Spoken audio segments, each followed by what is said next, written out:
Welcome. Today, Jim Rickards is our special guest. Jim has more than 30 years' experience on the financial markets. He's the Senior Managing Director of Tangent Capital, and he advises high net worth individuals, as well as the CIA and the Pentagone, among others. He's the author of Currency Wars. Jim, thank you very much. One of the expected outcomes from a currency war is global inflation. Because when I cheapen my currency, it looks like I'm trying to promote exports. Maybe I am, but it also increases my import prices. That imports inflation from around the world. Other countries try to do the same thing, and the result is monetary use around the world and global inflation. It's exactly what we saw in the 1970s, for example. As you know, as I describe in the book, we had the Pentagon sponsored a financial war game. This was in 2009. It was conducted at the Applied Physics Laboratory, which is it's a top secret weapons and space systems technology facility about halfway between Washington and Baltimore. But one of their specialties, in addition to the kind of technology I described, is facilitating war games. Now, they've done this for decades. The Pentagon's done it for decades, probably. We do see, what's interesting to me is that we did it on a theoretical basis, but since then we've seen an actual financial war being conducted by the United States against Iran. Now Iran was in the position where they couldn't move any major currencies in or out of Iran. So they could sell oil, but they couldn't get paid because the dollars or even euros couldn't get to Iranian banks. Or if they had money in the bank and they wanted to import refined products or say wheat from Russia, they couldn't do that either because they couldn't pay for the wheat. There was no way to move the money around. This also caused a massive dollar shortage in Iran. Iran's major. You needed far more reals to buy the dollars. And in fact, the real was grossly devalued relative to the dollar.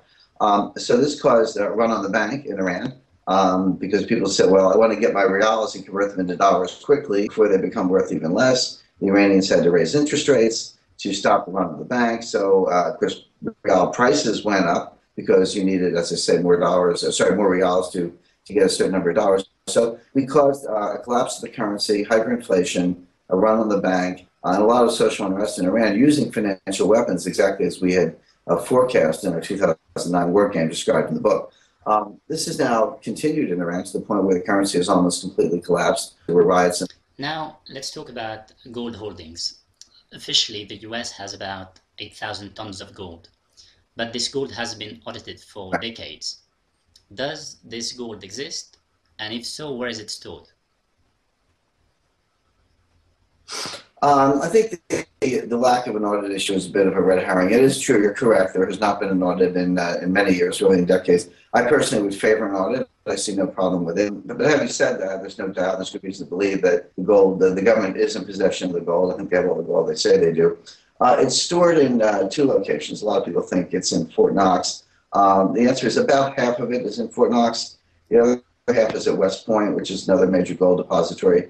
I find it interesting, people in the U.S. like to often ask, who controls the gold? Is it the Fed or the Treasury? And my answer is it's the United States Army, because all the gold is stored on two Army bases. So the gold is there, but that doesn't mean that it might not be leased out. On a paper basis, you can leave the gold exactly where it is and lease it to a major bank, and that on paper, and that bank would then it's a lot of gold. The gold belongs to the Europeans, it belongs to the Japanese, it belongs to the IMF. It's not all of their gold, but it's a very substantial portion of it. There's physical custody in the United States. Now, I've suggested that in an extreme situation, I would not expect this to happen tomorrow. I would not expect it to happen even in a financial crisis the kind we saw in 2008. But in something worse than that, which I do expect, where there's a collapse of confidence in paper money around the world, and in effect, the international monetary system is failing, and it's necessary to reestablish or reboot the system on some kind of basis. In a conference, perhaps something similar to Bretton Woods, confiscate the European gold that's in the Europe very easily, maybe leave it where it is, or maybe move it up to West Point, which is only about 50 miles away or so, even less. And at that point, the 8,000 tons that the U.S. has, plus let's call it 6,000 tons that we confiscate, there's another 3,000 tons of private gold in bank vaults out by JFK Airport, and the government could easily confiscate that as well. If you put it all together, the U.S. would have perhaps 17,000 tons out of 30,000 tons. This would leave it in a dominant position to dictate the future of the international monetary system. So that's one scenario I'd suggest. Over and over in history, almost every time a government is running out of money, it reacts by increasing regulations and therefore decreasing personal and economic freedoms. Some of the classic regulations are tax increases, controls, and gold confiscation.